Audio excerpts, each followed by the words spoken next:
Hello, it's Kate at Soul's Pottery coming to you with Kiln reveal number 41.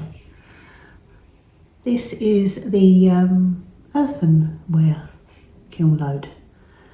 As I mentioned before, I ordered some terracotta clay.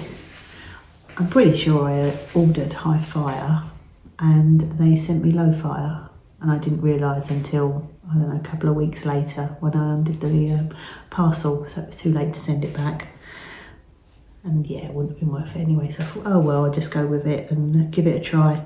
Obviously I don't have many, I try not to jog the table, don't have it many, well, I have two low fire glazes apart from obviously Stroke and Coat and Jungle Gems.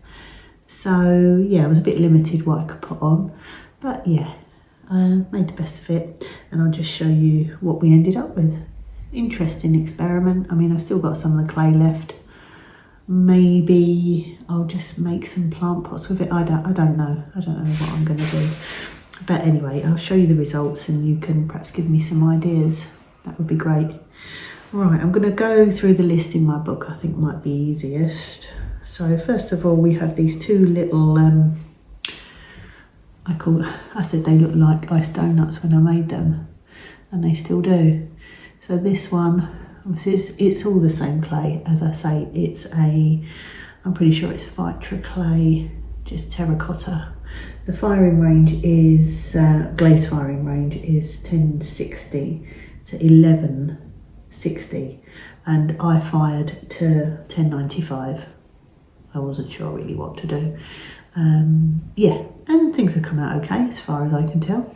So yeah, anyway, this first one is, as most of you I'm sure can see, Poppy Fields, and I must have put it on quite thick. It's only 2 coats, but I like the way you've got quite a you know, slightly thick edge to it, and with the flashing as well, looks nice. So yeah, Poppy Fields, and I've got Tiger Tail, Stroke and Coat on the stem, and Sour Apple, which I think looks quite good for a pumpkin leaf.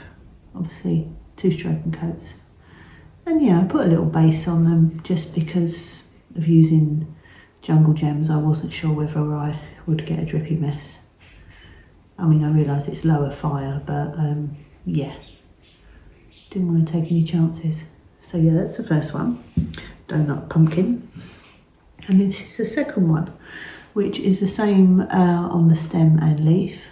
Tiger Tail, yeah, and Sour Apple. And it's got Sassy Orange. Jungle Gem, same again with a little base. I never know with these like origami type pumpkins whether you're supposed to fill in the hole, not fill in the hole, but so it looks like you haven't got a hole, or I suppose the choice is yours really. I mean, they look okay, quite cute. Got a painterly effect on that Jungle Gem. Yeah. So that's those two. Then we'll go on to a mummy toadstool, which was Purple Rain inside. Sorry, just looking at something. And Pink Pixie outside.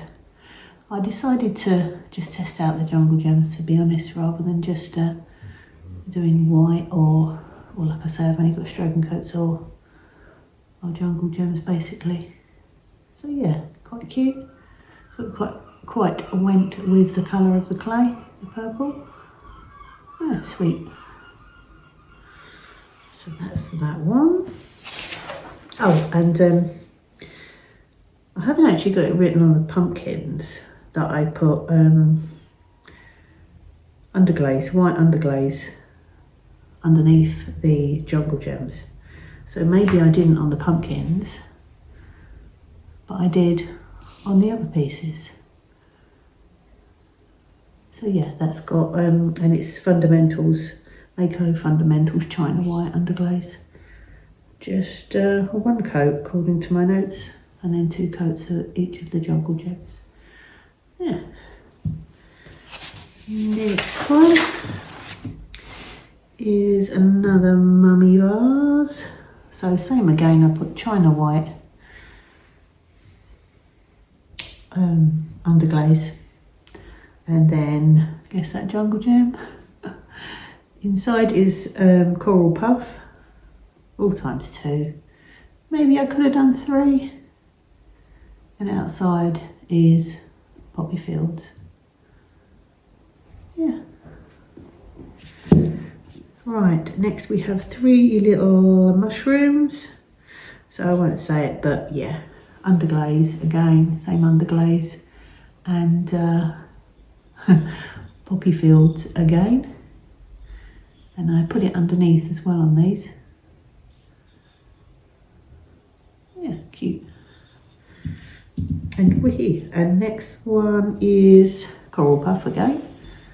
I think I went for ones that I thought would sort of go with the red clay. Well, you know, I wasn't sure, to be honest. So yeah, that's Coral Puff. I like that you can see the underglaze a little bit underneath. So maybe if I'd have done one more coat of Coral Puff, or maybe hadn't used the underglaze. Yeah, I'm wishing now I'd done some more tests without the underglaze, but like I say, I've got more clay left, so yeah, I may do some more. And of course, ink spots underneath as well. Yeah, sweet. So that's those, and then we have a toadstool trinket dish. Now this was the one I fired in a bisque load just to see, experiment, what happens. I mean, look at it now, the lower end of the firing range for this clay is 1060. So yeah, I don't know. Why is Earthenware so complicated?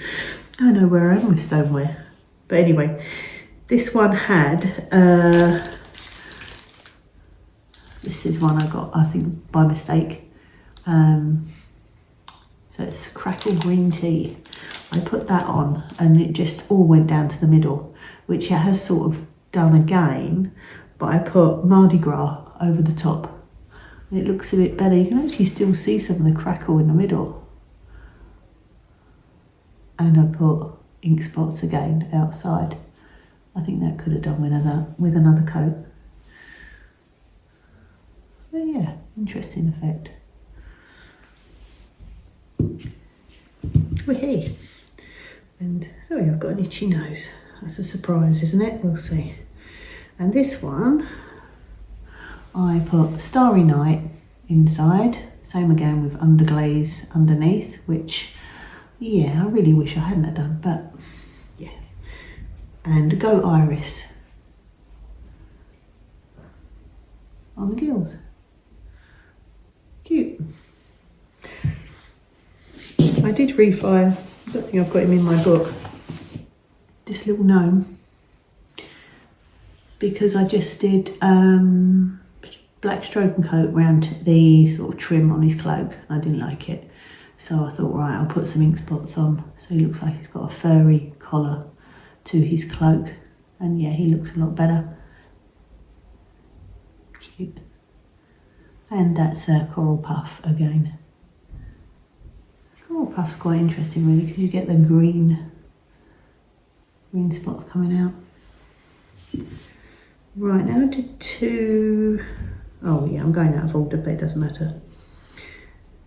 2 dragon eggs. Now these are interesting because I didn't put underglaze under these. This one is Monet's Pond, both times 2, I'm fairly sure. And this one is Dragon's Breath, which I think really looks nice on the red clay. Also does the Monet's Pond actually. Yeah, texture is showing up really well on both of them. I wasn't showing quite so much on the camera.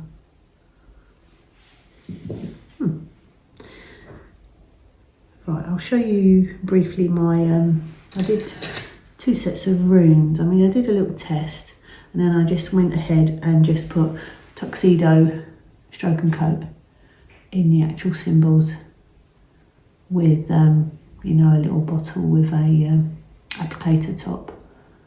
So So yeah, they look quite cute. And this set I probably will keep for myself. And what I'm going to do is actually write the room name on the other side as a learning exercise. And yeah, the other set I decided to do stroke and coat. So what I did was I put them into their A8 sets, and I put Moody Blue on one set, which is quite good. It's very dark, but and I put, no, did I put two? I've written it down. I think I just put two good coats on the top. I didn't want to like obscure the symbol completely, and I just put one around the outside. So that was Moody Blue, and this is Candy Apple Red. Same with this. There's one on the outside. And then, that's the plain one, I'll show you a marked one. That's Green Thumb.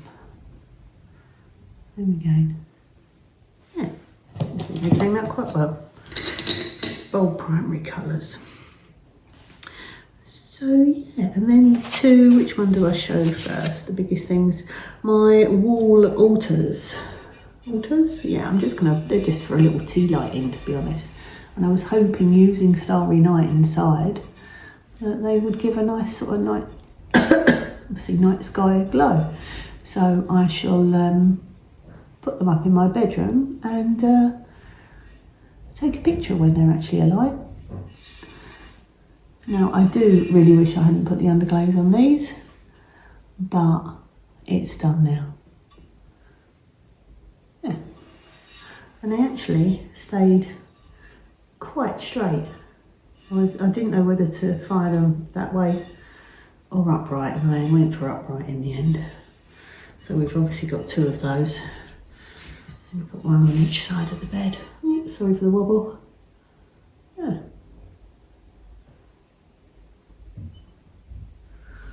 Actually, the colour of the clay, I wish it was a little bit darker red, to be honest.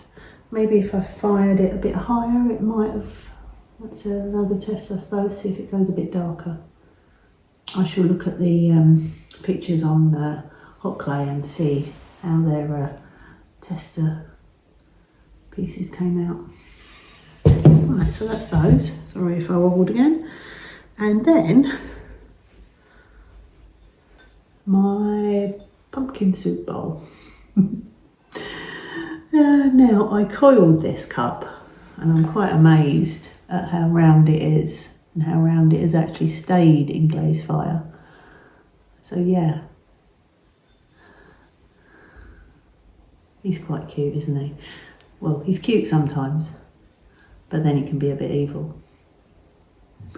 So inside we have jack-o'-lantern, stroke and coat, and I did 3 coats. And then the eyes, you know, the cutouts as supposed to be, is tuxedo, I think ×2. Doesn't actually say, yeah, ×2. And then sassy orange all over.